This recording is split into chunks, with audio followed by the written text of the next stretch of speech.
Okay, may gagawin tayo. So nung dinala yung unit na to ay no power, ano.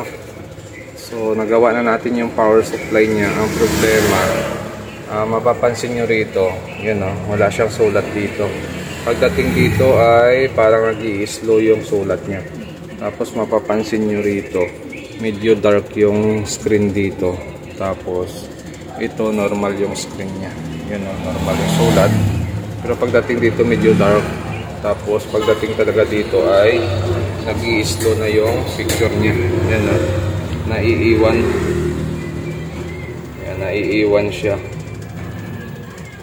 Nakita mo, naiiwan tapos madilim. So pag mga ganitong problema, check natin pag magkabilaan yung side cup nito. Tatry natin. Pero pag isang side lang ang may side cup dito, baka hindi ito ma-repair pag ganito ang issue niya. Okay? Buksan natin yung pinaka-panel nito. Check natin. So ito yung power supply niyan. So hindi ito yung original niyang power supply. Bali napagawa na nila to.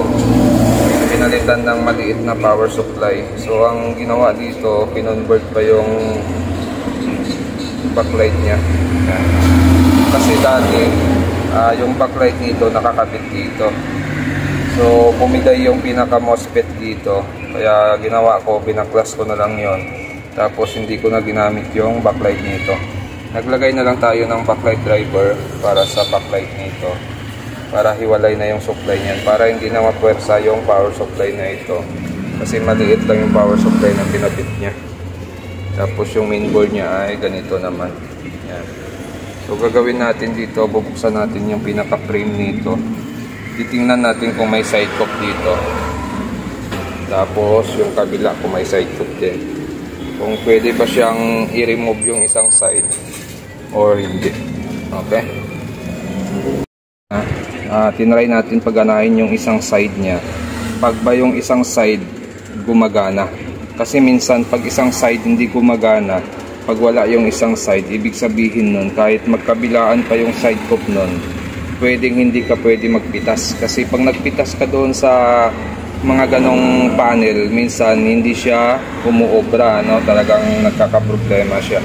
So ito, tinry natin pagganahin yung isang side at mapapansin natin dito, mula dito okay yung screen natin. Kaya lang dahil yung nanggagaling doon sa side na yon nagda-dark, nahihila ng problema doon yung screen natin dito. So mapapansin nyo, bumabakat din yung dark nya dito. At minsan nagno-normal. At minsan ganun, lumalabas yung yan, kagaya niyan, lumabas na ulit siya. Yan, okay, pero pagdating dito, malinis dito.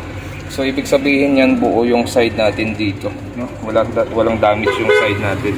Saka ito ay may side cup din itong side na ito. Bali 4. Yan, 4 yung kanyang side cup dito. Tapos yung side na ito, mayroon din 4 din yung kanyang side cup. Yan, 4 din yan. So gagawin natin dito, try natin kung pwede pero sa tingin ko pwede siya. Ihahang natin yung isang side ng side cup. Sa tingin ko kaya niyang pagganahin ito kasi nagkakaroon ng picture na wala yung isang side. Okay, so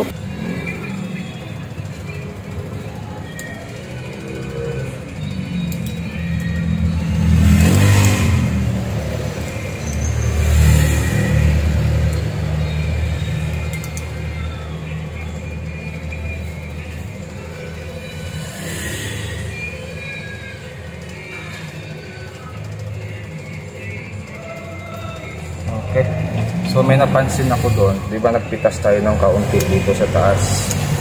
May napansin tayo dito. Yun nagputi ito. Okay. So maaring nag-good siya or nag-bad, So hindi pa tayo sure. So gagawin natin diyan, wag natin ituloy ang pitas. Ilagyan muna natin siya ng signal. Titingnan natin kung nag-good yung picture dito. Kasi mamaya pag nagpitas pa tayo lalo, baka may damage pala, hindi siya accurate doon sa pitas mode. So maaaring mag-blanco yung kabila niya or mag-light. Lagyan muna natin siya ng video. Okay. So mapapansin natin dito, yung puti dito ay may picture. Yan, may picture siya na parang nag-clear yung picture niya. So maaring pwede siya sa pitas. Pwedeng mag-normal ito pag napitas natin na isang side niya. Okay, try natin. Pakiramdaman na lang natin yung namumuti doon sa taas.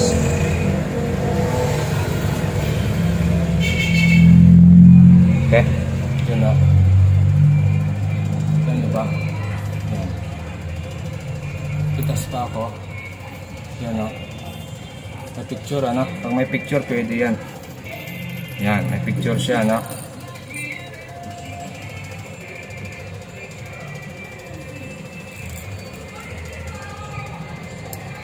Halos kalahati na yung napitas natin.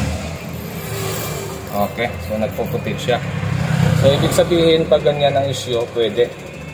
Okay, yan o. Okay. So napitas na natin yung isang side niya. Isang side cock. Okay. So sunod natin itong pangalawang side cock niya. Ito. Kasi bali apat yung side cock nito eh. Yan. So tingnan nyo na lang kung may pagbabago din siya sa display nito. Yan. Bitin lang yung video natin para hindi na tayo ma-copyright. Baka masakol tayo. Okay.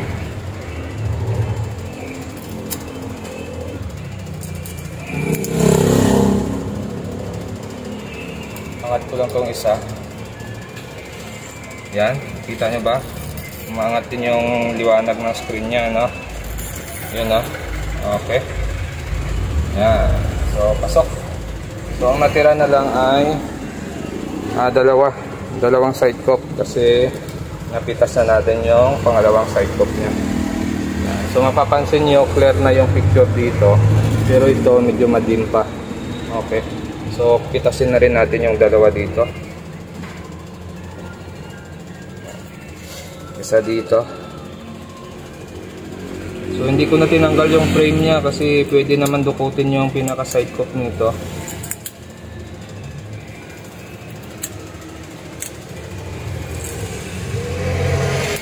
Okay.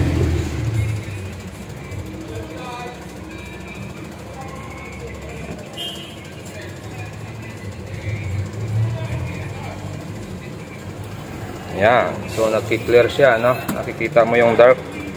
Lumiliwanag yung screen niya. Okay. So last na itong isa.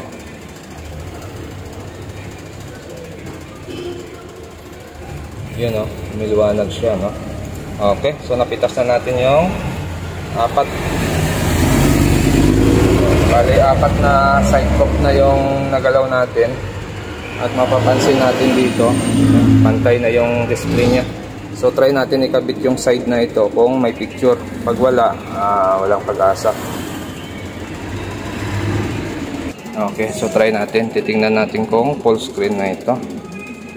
Yan, power on lang natin. Yan, nag-on na siya. Sana buo pa rin ano. Yun, okay. Pasok siya. Normal, oh. Oh, okay siya. So, yun yung apat na side cock na tinanggal natin. So, pasok. Pwede siyang pitasan pag isang side ang may problema. Yun, oh, hindi na siya nagda-dark yung side na ito. Clear na yung display niya.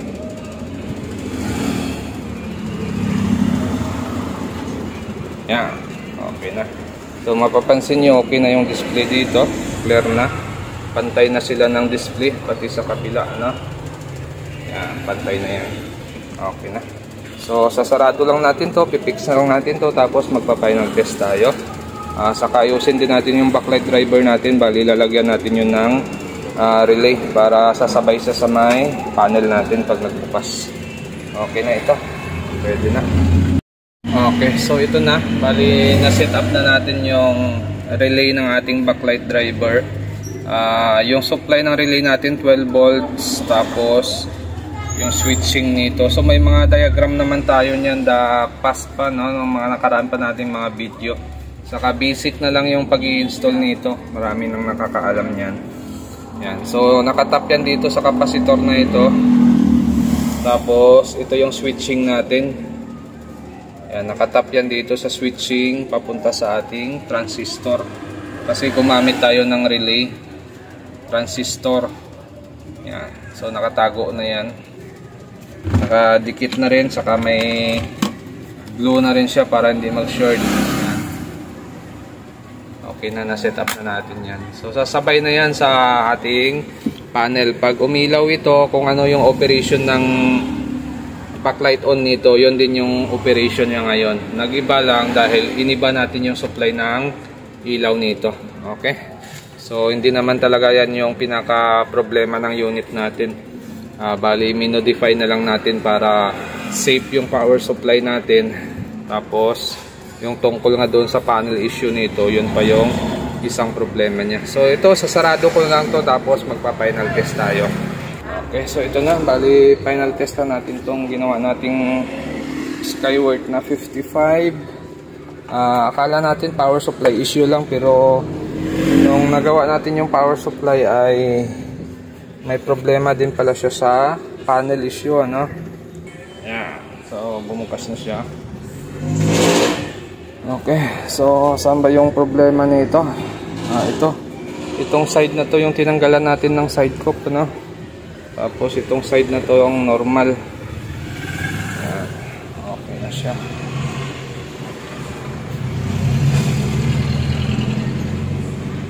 Yan, okay na. So pantay na yung kulay niya. Ayan na. Pantay na.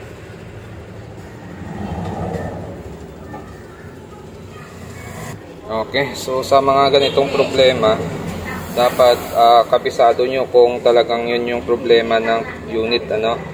Hindi pwede kasing pitas ka lang ng pitas ng ganito, kasi minsan may mga panel na pag tinanggalan mo ng side cup, lalong nasisira yung screen nya, lang display nya. So ingat-ingat po tayo pag nagpitas tayo ng side cup. Okay, so hanggang dito na lang yung video natin, at kung bago lang kayo sa aming channel, huwag kalimutan mag-subscribe. Sa susunod ulit natin na video.